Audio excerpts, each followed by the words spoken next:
रात का सन्नाटा है। अचानक एक चीख गूंजती है, ऐसी कि सुनकर सन्नाटा छा जाए। पहरेदार दौड़ते हैं। एक बंद कोठरी है, सामने रुकते हैं। ताला जस का तस।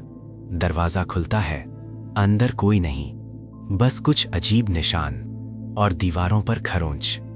ये कोई कहानी नहीं, ये उस जगह की सच्चाई है जिसे काला पानी कहा जाता था।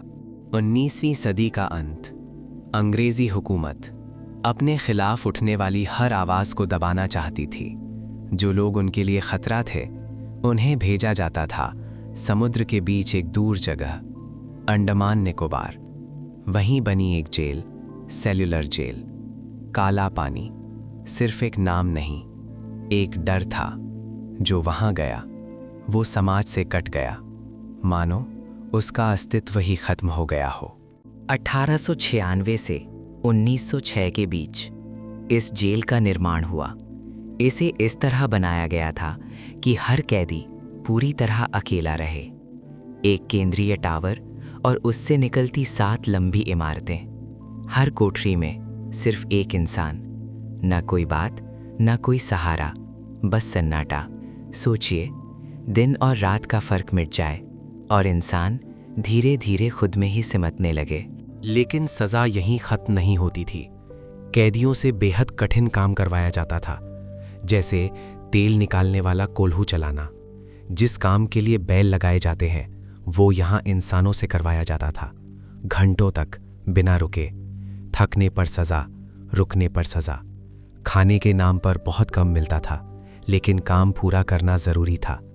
भूख, थकान और दर्द, यही उनकी रोजमर्रा की जिंदगी बन चुकी थी। इस जेल में कई स्वतंत्रता सेनानी भी थे। उनमें से एक थे विनायक दामोदर सावरकर। उन्हें एक ऐसी कोठरी में रखा गया जहां वो किसी से मिल नहीं सकते थे। कहा जाता है उन्होंने अपनी बात जिंदा रखने के लिए दीवारों पर ही शब्द उकेर दिए। कागज नहीं था, कलम नहीं थी, लेकिन हिम्मत थी। हर कोई इतना मजबूत नहीं रह पाया। कुछ लोग टूट गए, कुछ चुप हो गए और कुछ ने उम्मीद ही छोड़ दी। जेल में सजा देने के तरीके भी कठोर थे। कभी घंटों तक बांधकर खड़ा रखा जाता, कभी अंधेरे में अकेला छोड़ दिया जाता। ये सिर्फ शरीर की नहीं, मन की भी परीक्षा थी। लेकिन इसी अंधेरे में कुछ लोग झुके नहीं।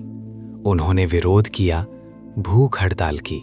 धीरे धीरे उनकी आवाज देश तक पहुंची। 1930 के दशक में जब आजादी की लहर तेज हुई, तो इस जेल की सच्चाई भी सामने आने लगी।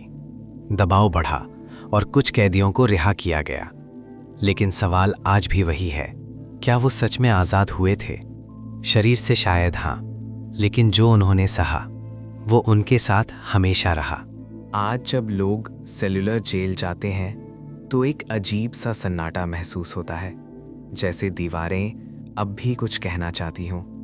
काला पानी सिर्फ एक जेल नहीं था, ये एक प्रतीक था दर्द, बलिदान और अडिग हिम्मत का। जब हम आज़ादी की हवा में सांस लेते हैं तो शायद हमें एहसास नहीं होता कि इसके पीछे कितनी कुर्बानियां हैं। और शायद वो चीख किसी एक की नहीं थी, वो उन सभी की आवाज़ थी जो हमें आज भी याद दिलाती है कि आज़ादी यूं ही नहीं मिली।